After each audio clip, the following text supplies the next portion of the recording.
Give it a good hard wrench. Yeah. It's a confusing time for New Zealanders, not least amongst them the country's most celebrated citizen. They are sweet, aren't they? Yes, they are. It's a very uncertain attitude in New Zealand at the moment. I think a lot of us are still slightly puzzled as to what we should do. That'll be enough. As the first man to climb Everest, Sir Edmund Hillary has no clearer view than the next man about where New Zealand is going.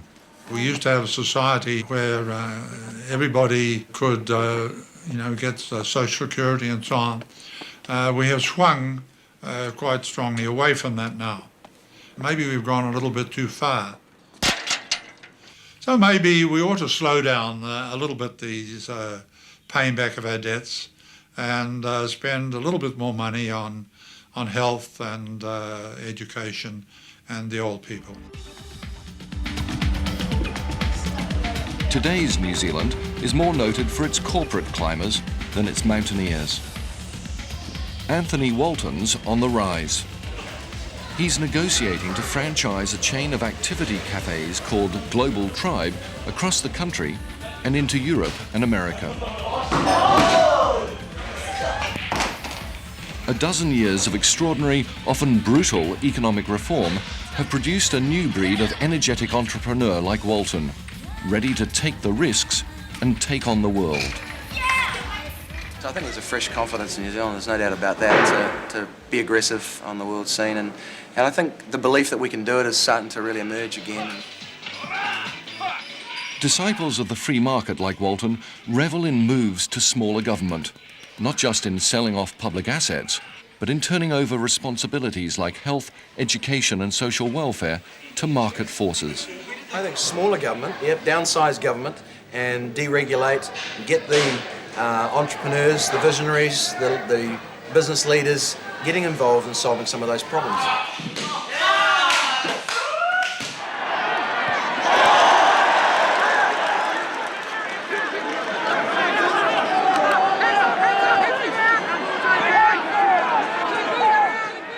The climate of uncertainty about which way to go forward sets the scene for an unprecedented political clash. Appropriately, you can find two arch rivals on opposite sides of the football field. Prime Minister Jim Bolger's National Party, an old player struggling to hold on to the power that his party and the Labour opposition have shared for decades. On the other side, new players like Winston Peters' New Zealand First Party, harnessing people's fears that something has gone dreadfully wrong.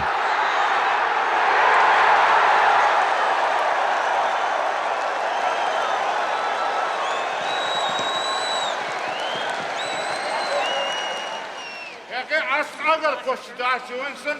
Is it not true that you made your name on the back of Maori bashing issues? Unlike you, mate, I actually put my money where my mouth is. Bullshit, you're pretending to be around. Winston Peters wants to be New Zealand's first Maori Prime Minister. He's not unanimously popular, even amongst his own people. No, don't do that. Don't get my stage. As a minister in the National Party government, he opposed many Maori demands. This is not a party led by a cutlass leader. I'll not be hijacked by him or the Business Roundtable or anybody else. Thank you very much.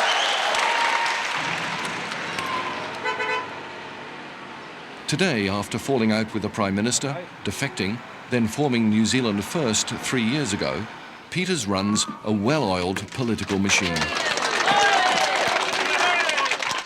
He is, far and away, the country's most charismatic politician.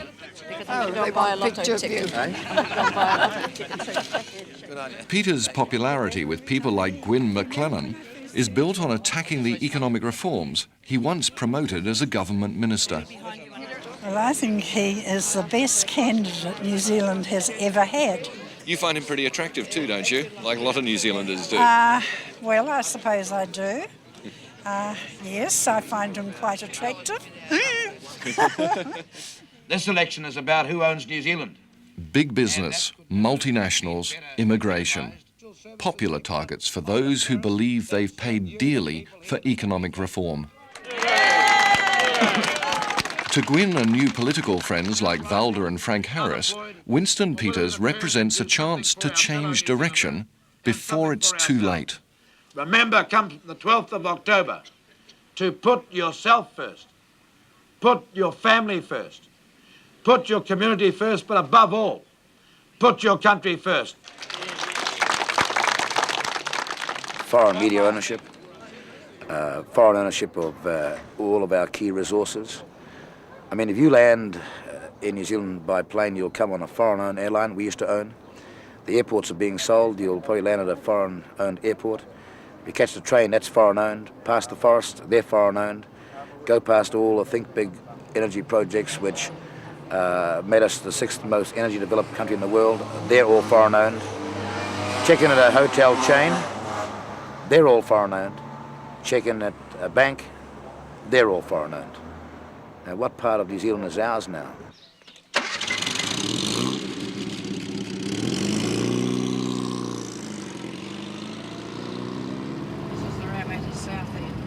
Today, volunteers flock to parties that have never before stood a chance of gaining real power.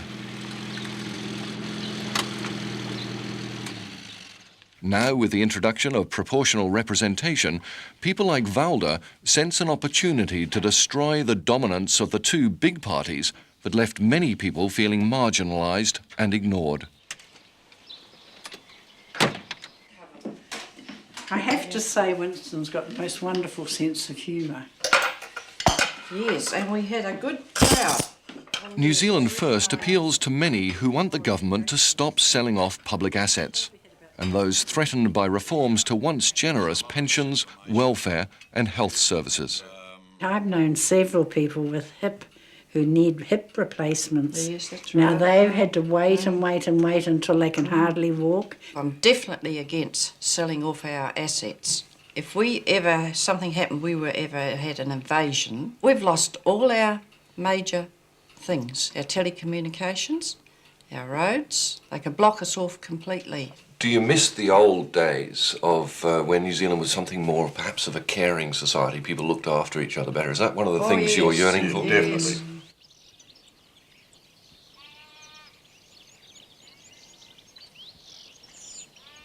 Fear also plays a large part in the minds of those who oppose Winston Peters. Monty, come and brush your pony. Farmers were the first to suffer economic restructuring. Now they've come through it, they're afraid of anyone who might turn back the clock. We would go back to a government of big spending.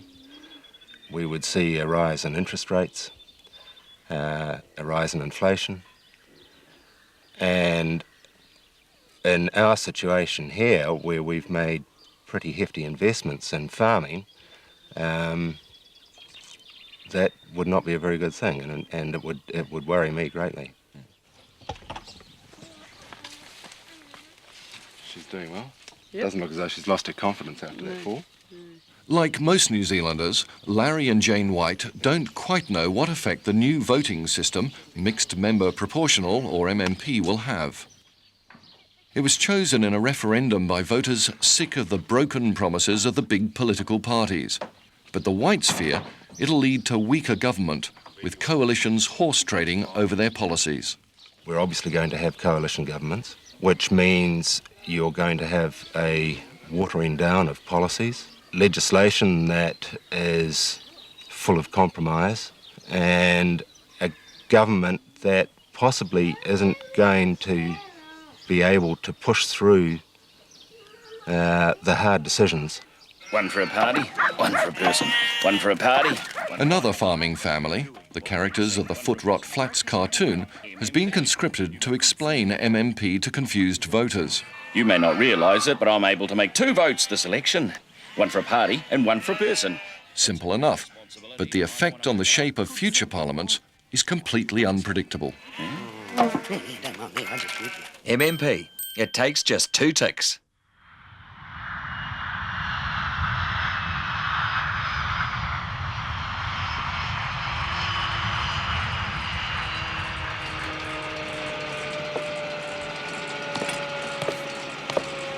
Prime Minister Jim Bolger does not like MMP.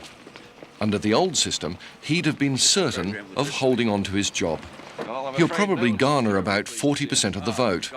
Not enough for an outright majority, nor a mandate to press on with economic restructuring. I think the real question is whether or not we get three parties of the left with conflicting but negative policies as it relates to New Zealand forming the next government. I think if that happens, then the extraordinary progress that has been lauded around the world by international commentators, again even this morning, has every probability of slowing down and perhaps stalling altogether. Prime Minister, do you think we could have 1 second for a photograph? Sure. Little girls don't meet a Prime Minister every day, do they? Grandmother, come on. Oh, we're going to get in too. That's Absolutely. right. A lacklustre campaigner, Bolger's message to all New Zealanders has been, don't lose the faith. There's no turning back. Thank you. All right. I appreciate that. All right, Good. girls. But the good news now is what we spend we can afford. We're not going to some international banker to get the money and say, please give us this money because we want to develop another social policy.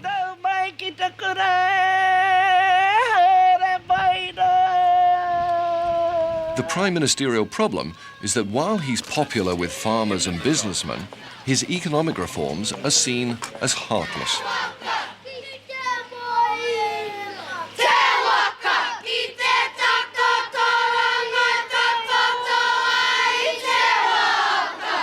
A recent survey revealed that 1 in 3 New Zealand children live below the country's poverty line. People say reforms in education, health and welfare hurt the poor. But Mr. Bolger maintains there is no poverty. There are poor people in New Zealand. Of course there are poor people in New Zealand. Well, that means there's poverty, doesn't it? Well, poor people are not in poverty. I mean, I think there's an absolute misuse of the term. Many beg to differ with the Prime Minister.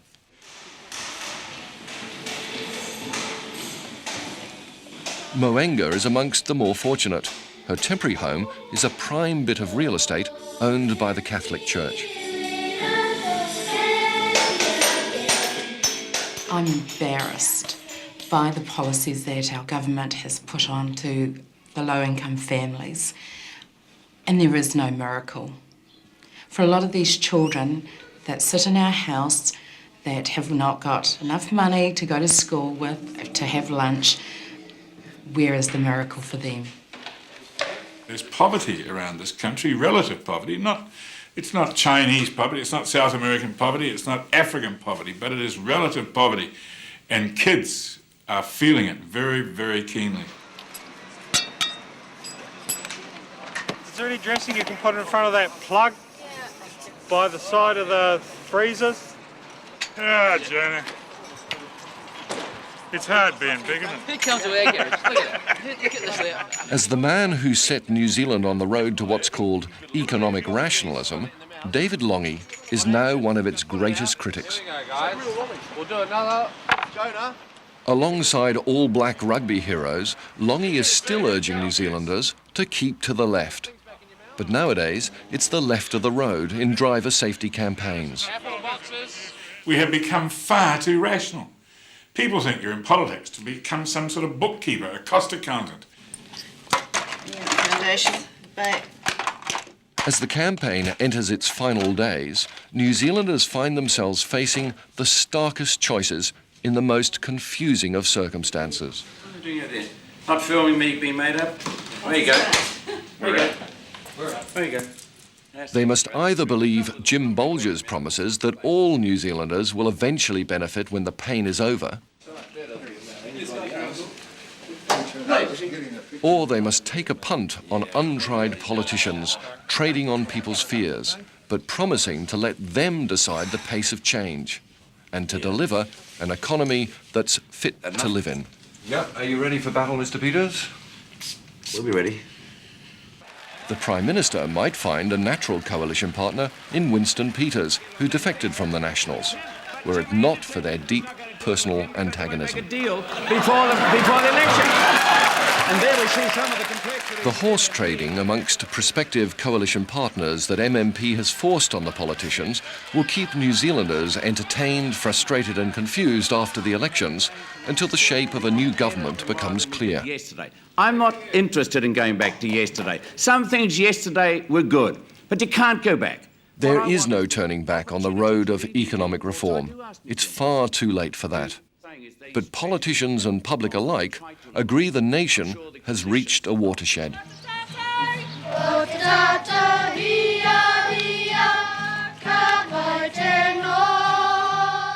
When they vote, New Zealanders will pass judgment on whether the pace of reform has been too fast, on whether they're losing touch with their egalitarian past, and on the sort of society they want their children to inherit. Te aroha,